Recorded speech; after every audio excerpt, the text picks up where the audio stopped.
Larger earthquakes, huge increase in frequency. Earthquakes have been found to trigger other earthquakes on the opposite side of the Earth. One of my viewers, Earth Changes Channel, has sent me a listing of earthquakes since 2012. We're talking about the big earthquakes, magnitude 6 or above. And unless they result in damage or casualties, are not notable for some other reason. But we'll go into that later. One thing I would like to read for you is the fact that earthquakes have been found to systematically trigger other earthquakes on the opposite side of the Earth. This is an article from Science News. This is research done by the Oregon State University. This is not fear-mongering. It's because of the fact that large earthquakes, of course, can shake tectonic plates, which are not that far from the boundaries of each other. Large earthquakes, frequency will pass through and trigger and move the tectonic plates neighboring them. This is August 2nd, 2018, Oregon State University on Science Daily. New research shows that a big earthquake can not only cause other quakes, but large ones, and on the opposite side of the Earth. This new research shows that a big earthquake can not only cause other quakes, but on the other side affect the other side of the planet. Never mind the ones that are neighboring, the tectonic plates neighboring this area, the area of the large quake. This was reported in Nature Scientific Reports, and it's an important step towards improving short-term earthquake forecasting and risk assessment. Scientists at Oregon State University looked at 44 years of seismic data, and they found clear evidence that tremblers, earthquakes of magnitude 6.5 or larger, do trigger other quakes of magnitude 5.0 or larger, which are pretty big anyway. And once the second earthquakes are triggered off, the thing is like a domino effect. It had been thought, they say, that aftershocks, smaller magnitude quakes that occur in the same region as the initial quake as the surrounding crust adjusts after the fault perturbation, and smaller earthquakes at great distances were the main global effects of very large earthquakes. But Oregon State University analysis of seismic data from 1973 through to 2016, an analysis that excluded data from aftershock zones using larger windows that in previous studies provided discernible evidence that in the 3 days after one large earthquake, other earthquakes were more likely to occur. Each test case in the study represented a single 3-day window. That's 3 days. You can imagine what a couple of weeks will do. Now, the 3-day window injected a large magnitude 6.5 or greater earthquake suspected of inducing other quakes, and accompanying each case was a control group of 5,355 3-day period that did not have the quake injection. Quote, the test cases showed a clearly detectable increase over background rates, end quote.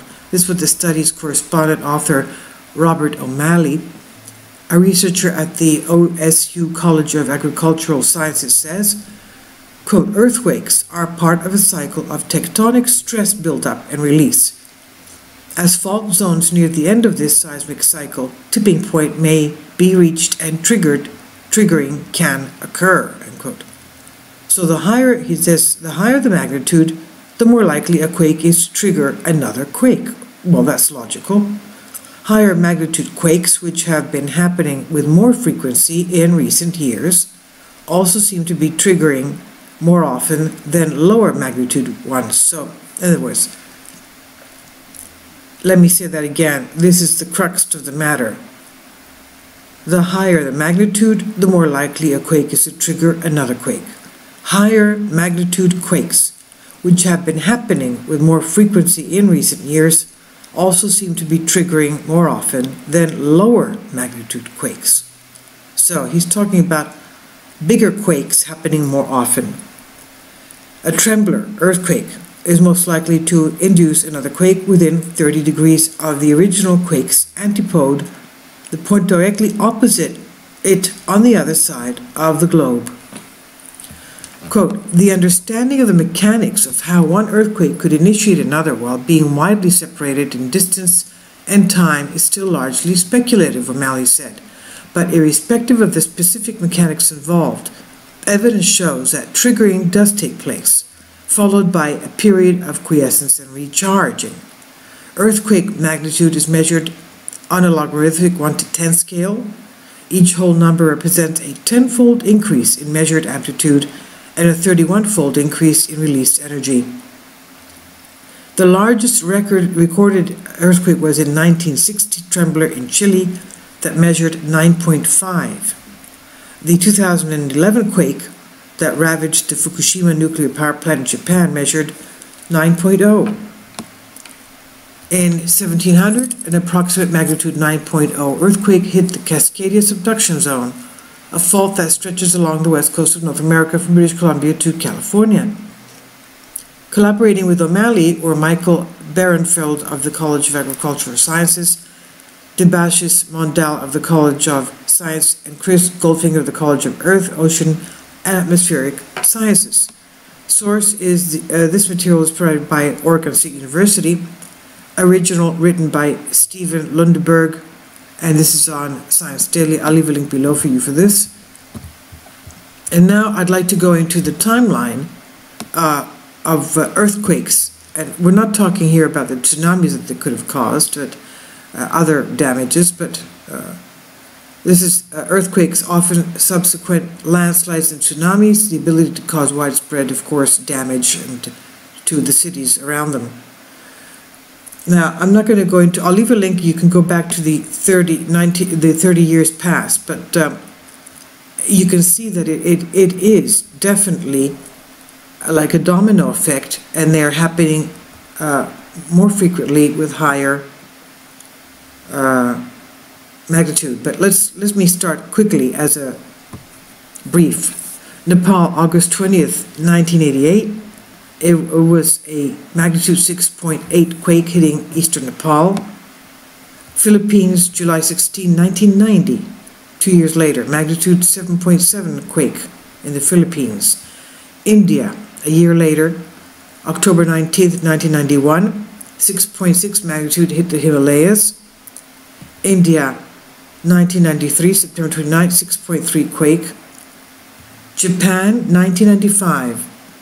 January 16, a 6.9 earthquake in Kobe.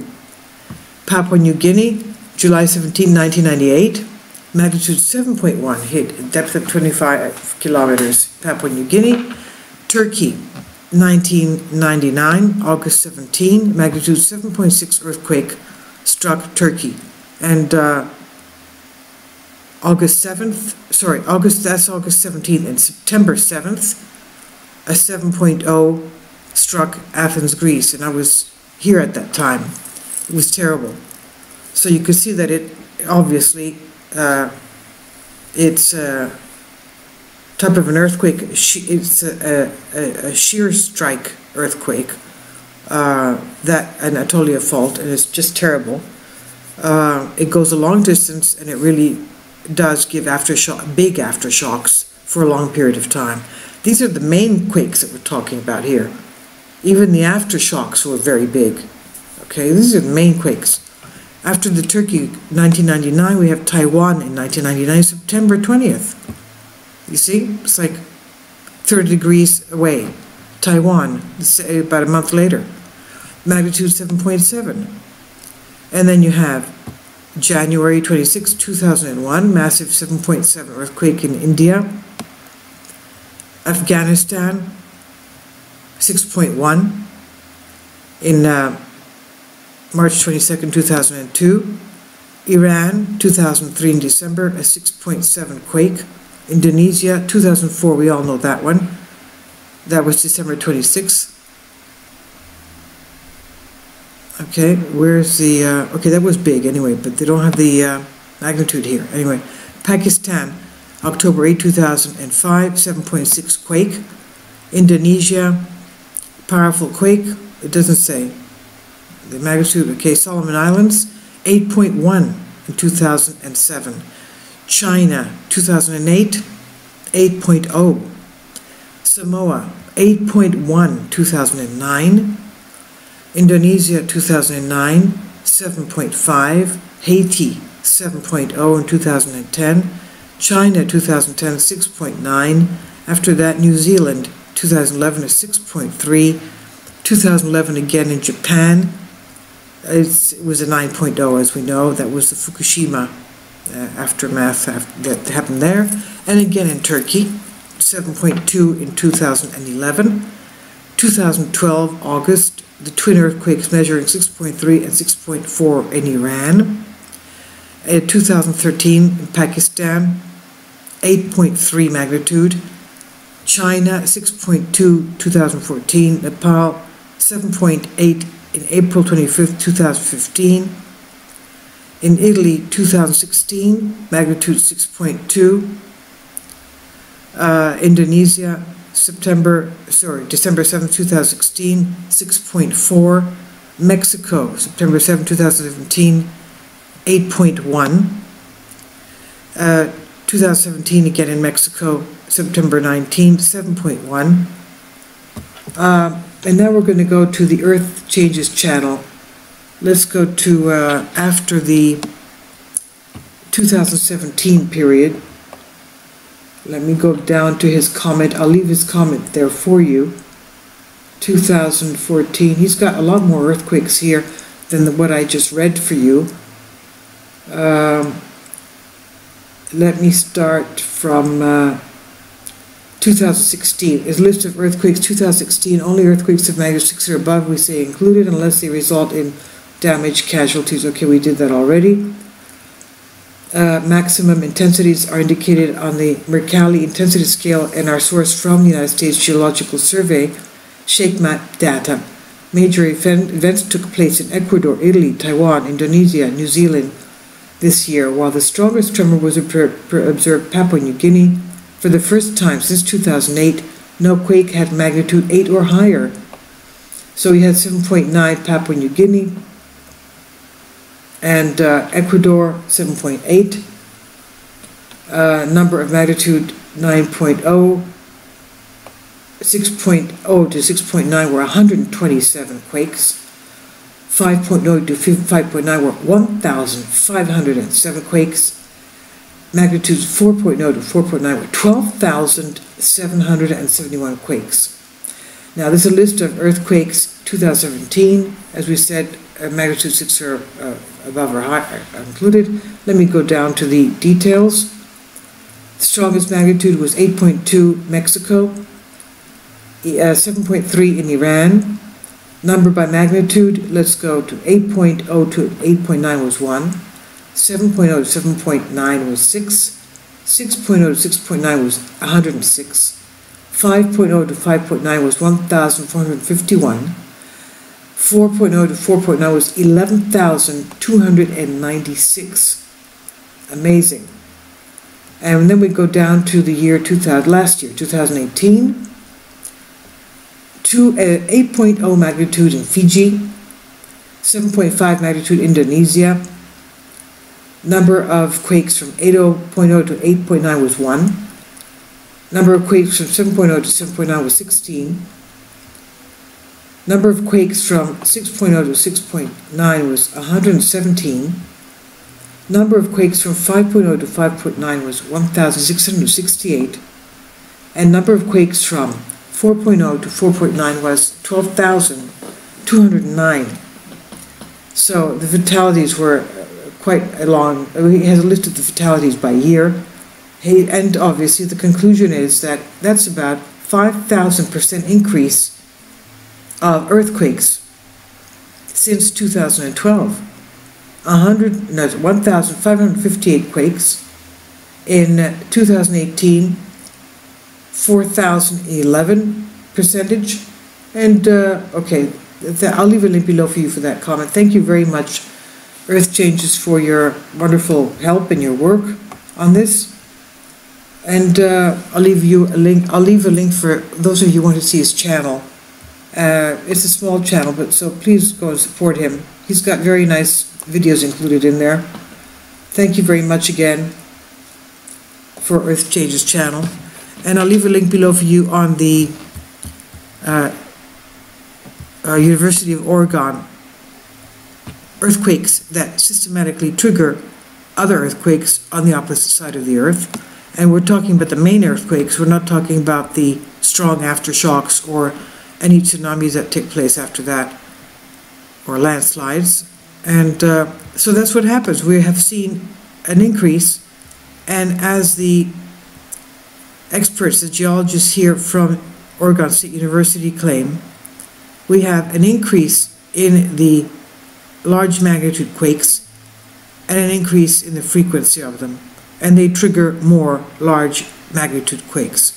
So that's the research findings that they have. This is not fear-mongering, this is what the geologists have concluded.